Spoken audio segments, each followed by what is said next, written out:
there. I'm Laura Bordjadze, a licensed professional counselor. Thanks for joining me for part 2 of this 2-part series exploring the topic of anxiety. In part 1, we suggested reframing anxiety from a problem to solve to an opportunity to engage in a whole new way of being available through Jesus, who is referred to in the Hebrew scriptures as the Prince of Peace. The Jewish people, as described in the historical documents of the Old Testament, the first part of the Christian Bible, knew what they were looking for in a Messiah. One of the things consistently prophesied in the Old Testament was that the Messiah would heal, that the Messiah would bring well-being, life, freedom, and peace, or shalom, into the world.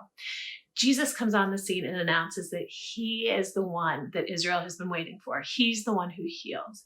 He is the one who takes our fear, our concerns, our uncertainty, all of it, all the behaviors, thoughts, emotions, and brings us back to a place of shalom, a place of well-being, place of peace. He's the one who allows us to stay at that place, even when life brings waves, dangers, and legitimate fears. As we suggested in part 1, if we reframe emotion as an indicator, a light on the dashboard, anxiety is telling us that something's up. There's something we need to attend to pay attention to. And if we ignore an indicator light on our car for too long, other parts of the car can be affected. And eventually, the whole thing may break down. What then does it look like to tend to the indicator light as a follower of Jesus? Well, it depends. It depends on how you are wired, how you grew up, your current life situations and stressors, social support, challenging childhood experiences, and normal but unhealed wounds from life in a fallen world. So many factors come into play and then interact with one another until anxiety can seem like a tangled ball of yarn that's daunting to try to tease apart. So let's look at anxiety on the continuum or a spectrum. Even then, it's going to be an oversimplification compared to the complexity of who we are as human beings.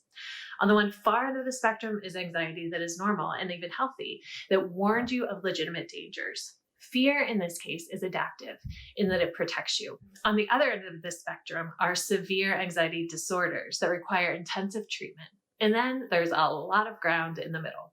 Within that middle ground, anxiety can also manifest itself in a myriad of symptoms that affect your body.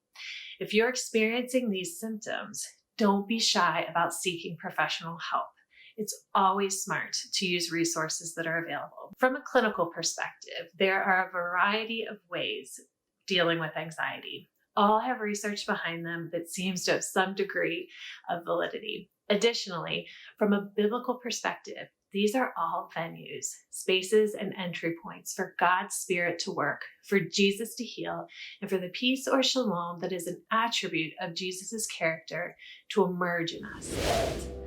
So first, on a biological level, lots of things are helpful. Exercise, eating well, getting enough sleep, and doing all the things that your primary care physician tells you to do. Next, behaviorally, you can make choices that will affect the degree to which you experience anxiety. For instance, you can turn off notifications on your computer. You might consider choosing a time each day that you're done using your phone and then turn it off, which might mean that you use an old-fashioned alarm clock in your room. You could also limit the amount of time that you are on social media. Set aside a certain time each day to read books that you know are good for your soul, or to go for a walk each day where you listen to a podcast or just talk to God. From a social perspective, it can make a huge difference who you choose to surround yourself with. Your sense of anxiety will likely diminish and your sense of well-being will likely grow if you spend time with safe people who build you up. This may mean setting boundaries within relationships that are unhealthy and have consistently negative impact on you. Next, on a cognitive level, we can explore thinking. The cognitive approach says A doesn't automatically equal C. In other words, an activating event, A, doesn't lead to a consequence, C, in your emotions or your bodily reactions. There's also your belief system, B, how you interpret a situation. So that means A plus B equals C. So you explore your belief system, B, when you notice powerful emotional or physical consequences. C, explore the underlying assumptions and beliefs that you have about yourself, the world, the future, and God that you unconsciously bring to every situation. A cognitive approach would also include accepting the reality that we do live in an unpredictable world. There is uncertainty, and I can be okay. What would be the be or belief there? Some belief within me that I'm not okay if there's uncertainty, that in order to be okay, I need complete certainty. As followers of Jesus, we can know the end of the story. We can know that there's a God who sits upon the throne and we have access to him. This doesn't mean that bad things won't happen. They will. But it does mean that I can still be okay. From a neurological perspective, the green zone that we discussed in part 1 is a place of integration where our body, our mind, and brain are balanced and flexible. We can train our body and mind to be at a place of calm, safety, and rest through mindfulness exercises, yoga, awareness practices, information, and imaginative prayer. Christian meditative practices have been used for centuries. They can help us slowly chew on and internalize scripture, meditatively rest, soak in biblical truths, and bring all our senses into an awareness of the presence of Jesus. From a spiritual perspective, spiritual formation is the process of growth to become more like the one who we are following. As we are part of things like small group Bible study, personal prayer, and prayer with others, serving others, worshiping God with a larger community, and learning more about who God is and what his kingdom is like, we grow and we change. Not only that, but peace, an attribute of Jesus, grows in us.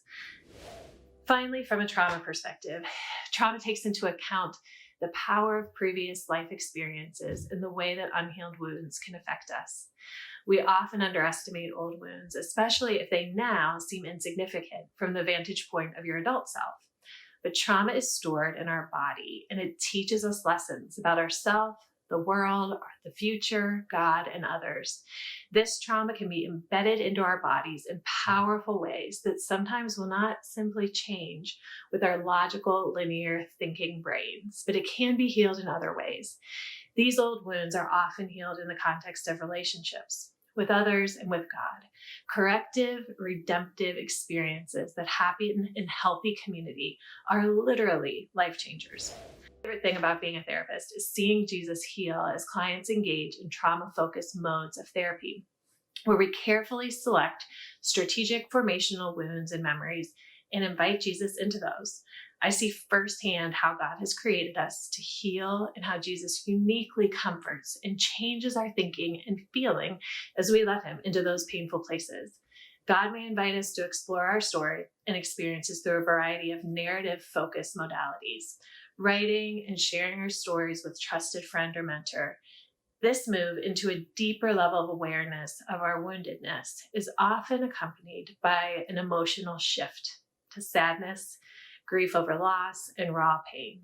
Again, this is a place that we don't have to go alone. We need a crew of others with us, friends, safe family, a mentor, sometimes a professional counselor to do this work. This is legitimately hard work, friends, but Jesus often meets us most powerfully in the places of our deepest pain. What if we shifted our view of anxiety from this internal thing about us, in us, or gripping us that we need to figure out how to get rid of?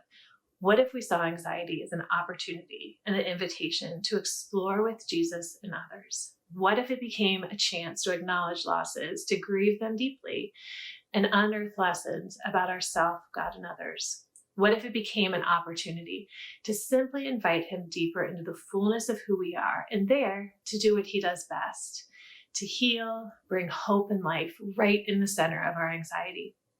Anxiety then can be a starting place to personal healing and a personal experience of peace or shalom. It can also be an opportunity to dive into a whole new way of life with God that is about so much more than not being anxious. It's about a new way of viewing the world and others. It's an invitation to a life of deep meaning and significance.